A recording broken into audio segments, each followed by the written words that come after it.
आज जब महंगाई, बेरोजगारी, खाद्य पदार्थों पर जीएसटी लगाने को लेकर कांग्रेस के देशव्यापी प्रदर्शन पर मंत्री विश्वास सारंग ने कहा कि कांग्रेस बिना एजेंडे, बिना मुद्दे पर जनता का ध्यान भटका रही है।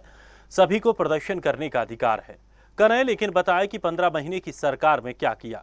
कमलनाथ आदिवासी कार्यक्रम कर रहे हैं, इस देश के आदिवासियों के लिए क्या किया गया। द्रौपदी मुर्मू राष्ट्रपति बनी, आदिवासियों को सम्मान मिला और अधीर रंजन चौधरी ने उनका अपमान किया।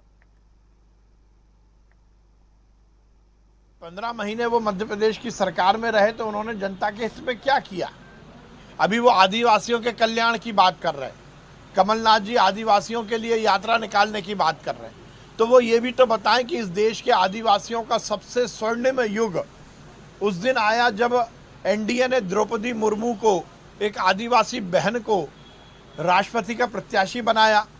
तो उस दिन कमलनाथ जी का आदिवासी प्रेम नहीं जगा। उस दिन तो कमलनाथ जी ने द्रौपदी मुर्मू जी का मजाक उड़ाया। अधीर रंजन चौधरी जी ने तो उनके चुनाव जीतने के बाद, राष्ट्रपति बनने के बाद, एक आदिवासी महिला का अपमान किया। तो आज देश भर में कांग्रेस ने प्रदर्शन किया है और इस प्रदर्शन को लेकर साफ तौर पर बीजेपी की तरफ से भी प्रतिक्रियाएं सामने आ रही हैं, जहां पर बीजेपी ने कहा है कि 15 महीने की सरकार में कांग्रेस ने क्या किया, इसको लेकर के भी जवाब देना चाहिए। साफ तौर पर उन्होंने कहा कि एक तरफ कमलनाथ आदिवासी जनजाति के कार्यक्रमों में भाग ले रहे हैं, कार्यक्रम कर रहे हैं, तो वहीं दूसरी तरफ जब राष्ट्रपति के नाम पर द्रौपदी मुर्मू को चुना गया तो उनका विरोध किया गया। तो तमाम बातों को लेकर पलटवार बीजेपी की तरफ से किया जा रहा है, लेकिन कांग्रेस लगातार इस पूरे मामले को लेकर, खासकर महंगाई के मुद्दे को लेकर, जीएसटी के मुद्दे को लेकर और ईडी द्वारा की जा रही लगातार कार्रवाइयों को लेकर पूरे देश भर में प्रदर्शन कर रही है। तो वहीं आज भोपाल में भी प्रदर्शन किया गया। और इस खबर पर अधिक जानकारी के लिए हमारी एसोसिएट एडिटर मुक्ता पाठक हमारे साथ जुड़ गई हैं। मुक्ता जी, क्या जानकारी मिल रही है?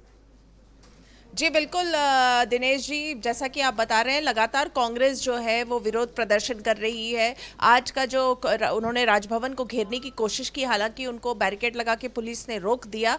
उनका ये मकसद था कि जो महंगाई है देश में, जिस तरह से महंगाई बढ़ रही, जिस तरह से प्रदेश में भी महंगाई बढ़ रही है, उसको लेकर वो राजभवन का घेराव करना चाह रहे थे। हालांकि बैरिकेड से पुलिस ने उनको रोक दिया। नेता प्रतिपक्ष डॉक्टर गोविंद सिंह इस पूरे जो है उसको लीड कर रहे थे।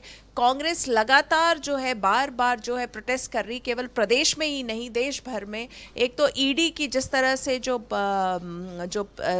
पूछताछ हो रही है सोनिया गांधी से, और जिस तरह से पुलिस बल तैनात कर दिया गया है दिल्ली में उनके बंगले के सामने, ये सब बातों को लेकर लगातार जो है कांग्रेस जो है वो बीजेपी पर बायस्ड होने का आरोप लगा रही है और कह रही है कि बीजेपी लगातार जो है कि कांग्रेस के नेताओं को परेशान कर रही है। और आज जो इशू था वो महंगाई का था। जी, अब बीजेपी की तरफ से क्या कुछ प्रतिक्रिया निकलकर सामने आ रही है, किस तरह की राजनीतिक बयानबाजी देखने को मिल रही है?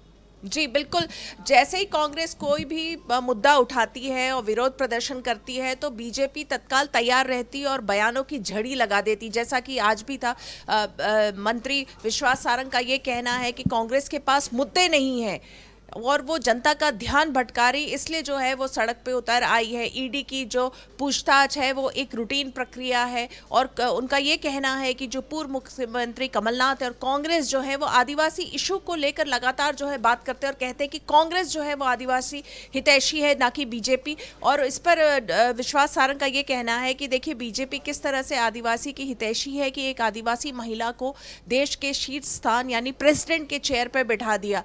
और आज जो महंगाई की भी इशू जो लेकर कांग्रेस राजभवन को घेरने की कोशिश कर रही थी, उस पर भी विश्वास सारंग का ये कहना है कि ये कोई मुद्दा नहीं था जिसको लेकर कांग्रेस घेरने की कोशिश कर रही है। और ईडी के मामले में जिस तरह से देश भर में कांग्रेस प्रदर्शन कर रही है, उनका ये मानना है कि ये भी एक रूटीन प्रक्रिया है। कांग्रेस जो है जनता का ध्यान बटाना चाह रही है। चलिए, शुक्रिया तमाम जानकारी के लिए, हमारे साथ जुड़ने के लिए। तो साफ तौर पर आज पूरे देश भर में जिस तरह से कांग्रेस लगातार प्रदर्शन कर रही है, भोपाल में भी आज प्रदर्शन किया गया, तो वही बीजेपी की तरफ से भी तमाम आरोप प्रत्यारोप लगाए गए और साफ तौर पर इस पूरे मामले का अब राजनीतिकरण साफ तौर पर देखने को मिल रहा है। एक दूसरे की तरफ से राजनीतिक प्रतिक्रियाएं भी सामने आ रही हैं।